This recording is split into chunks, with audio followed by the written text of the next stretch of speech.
Ela tem 25 anos e uma filha de 15. Como assim?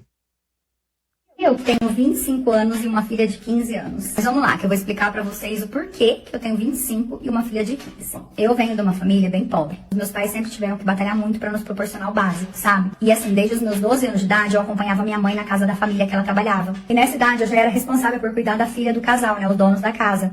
E a minha mãe fazia toda a parte de limpeza. Eu, com 12 anos, era responsável por uma neném de 2 aninhos de idade. E eu ficava mais com ela do que a própria mãe. Porque os donos da casa mesmo ali ficavam o dia inteiro fora, né? Eles tinham uma empresa grande e tal, os dois cuidavam da empresa. Então ela tirava leite, deixava lá na geladeira e eu ficava com a neném o dia inteiro. E assim foi indo. Tinha dia que a minha mãe ia embora, né? Terminava o serviço e eu ainda ficava lá porque eles não tinham chego. E foi dessa forma por muito tempo. Até que quando eu estava com 17 anos, a minha mãe faleceu. A minha mãe ficou muito doente e veio a falecer. E ficou eu e o meu pai. E assim, o meu pai, ele entrou num estado de cachaça, sabe? Ele começou a beber muito, eu tinha que buscar ele nas portas do bar. Então a única que passou a ter uma renda ali dentro de casa era basicamente eu. Porque o meu pai ia trabalhar de vez em quando, sabe? Ele ia fazer um serviço de servente ali. Mas no outro dia ele já tava podre de bêbado, então ele não ia trabalhar. E eu ali com aquela família, com horário de chegar, mas sem horário pra sair. Com isso eu não concluí os meus estudos, né? Só que eles me ajudavam muito, né? O que eu ganhava ali era pra pagar energia, essas coisas, porque eles davam cesta básica. A minha patroa, ela vivia me dando as roupas que ela enjoava de usar, sabe? E ele dava as roupas dele que ele já tinha enjoado, ou que pra ele não servia mais, eu dava pro meu pai. E eu ali cuidando da bebê da família e cuidando do meu pai, né? Toda vez que eu saía do serviço, eu tinha que passar em casa, ver se ele tava lá. Se ele não tivesse aí andando, que nem uma doida de bicicletinha pela cidade pra caçar o meu pai, e muitas das vezes eu achava ele numa sarjeta jogado. Com essa bebedeira do meu pai, com ele ter se entregado tanto à cachaça, né? Depois que minha mãe faleceu, não durou muito. 1 ano e meio depois que minha mãe faleceu, meu pai veio a falecer também. Começou a ter vários problemas de saúde e tal, e ele teve um infarto. Não deu tempo de socorrer. Quando me ligaram pra falar na casa dos meus patrões, já eram tarde demais, e eu me vi sozinha. E os únicos que tinham pra me acolher eram os meus patrões. Completei a maioridade, só que assim, quando eu completei 18 anos, que eu já era uma mulher formada, eu acredito que a filha dos meus patrões, por não ter tanto contato com os pais e ter mais comigo, desde quando ela completou 3, 4 aninhos, ela já me chamava de mãe quando os meus patrões não estavam lá. E quando a minha patroa chegava, ela falava assim que ela era mamãe 1 e eu era mamãe 2.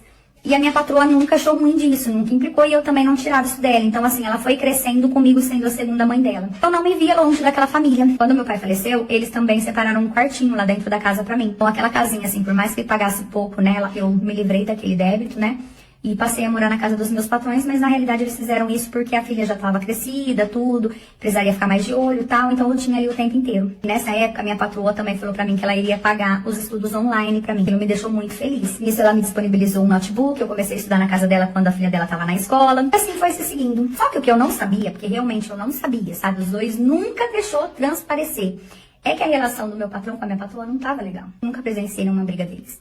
Até que teve um dia que eu estava lá estudando, né, no note, porque a menina estava na escola. E a minha patroa chegou no meio da tarde, assim, subiu no quarto dela e saiu com várias malas. E ela olhou pra mim e falou assim, ó, eu só vou te pedir uma coisa, eu quero que você cuide da minha filha como se fosse sua, como você fez até hoje. Eu não questionei, eu não falei nada, afinal era minha patroa. E ela pegou e saiu. Ok, mais tarde, né, a menina já tava em casa, eu tava colocando o prato dela de comida, tava colocando o meu patrão chegou.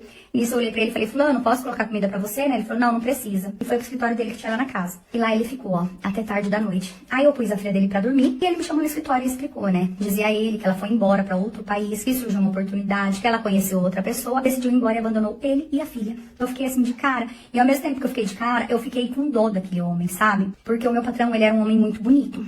Eu acredito que ele devia ser ali uns 12 anos mais velho que eu. Ele era muito bonito e ele era muito educado. Mas como a gente nunca sabe, né, como que é a relação ali entre o casal, eu não falei nada, né? Eu só falei, ó, o senhor pode contar comigo aqui e tal, mas eu posso continuar estudando, porque ela que tinha falado que ia pagar pra mim, ele falou, não, pode estudar, eu quero que você termine o ensino médio aí, que a gente pagou pra você, depois você vai fazer uma faculdade também, eu só quero o teu melhor. Mas me dá uma força aí, né, com a minha filha. Eu falei, fica tranquilo, né, eu faço isso desde criança, não vai ser agora que eu vou mudar. Beleza. E assim ficamos. Eu terminei os estudos, com 22 anos eu comecei a faculdade, e a menina no começo foi bem difícil pra ela, porque ela sempre perguntava da mãe. Depois era só eu. E como eu falei, ela sempre me chamando de mãe, né? Mesmo eu sendo nova tal, mas ela, como é uma criança, me chamando de mãe. Só que quando eu já estava nessa idade dos 22 anos, o meu patrão, ele passou a ser mais próximo e mais presente em casa, sabe? Ele sempre chegava cedo, ele comia com a gente. E nós passamos a conversar muito, sabe? Nós sempre conversamos tal ali. E agora, o ano passado, acabou no clima ali, a gente acabou ficando. E depois disso, nós realmente assumimos um relacionamento. E assim, a minha enteada, ela me adora, porque ela me chama de mãe pra todo mundo, ela sempre me chamou de mãe. Porém, a família, né, do meu namorado, porque eu moro na casa deles ainda, só que agora eu só mudei o quarto, não aceita. Eles não aceitam, eles falam que eu não sou do mesmo padrão que ele, que eu era apenas a empregada da casa. Ele a todo momento me defende. A minha enteadinha, se ela escuta isso, né, ela briga, porque ela fala que eu sou a mãe dela. E depois disso eu tirei a minha habilitação, eu que vou levar ela na escola, tudo. E até as professoras, quando vê ela me chamando de mãe, né, tchau mãe, tudo fica me olhando meio assim.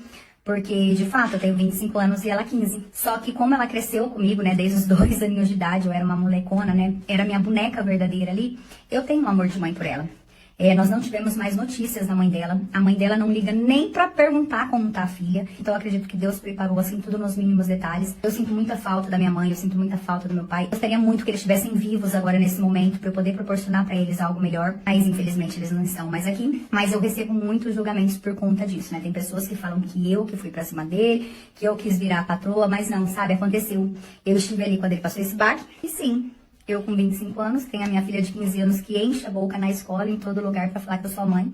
Ela não pergunta mais da mãe dela. Embora existam os julgamentos, eu estou muito feliz e eu amo ela. Eu sinceramente não sei se eu pretendo ter filhos. Meu marido, né, porque hoje nós moramos juntos, ele fala que se eu quiser ter filhos, nós teremos.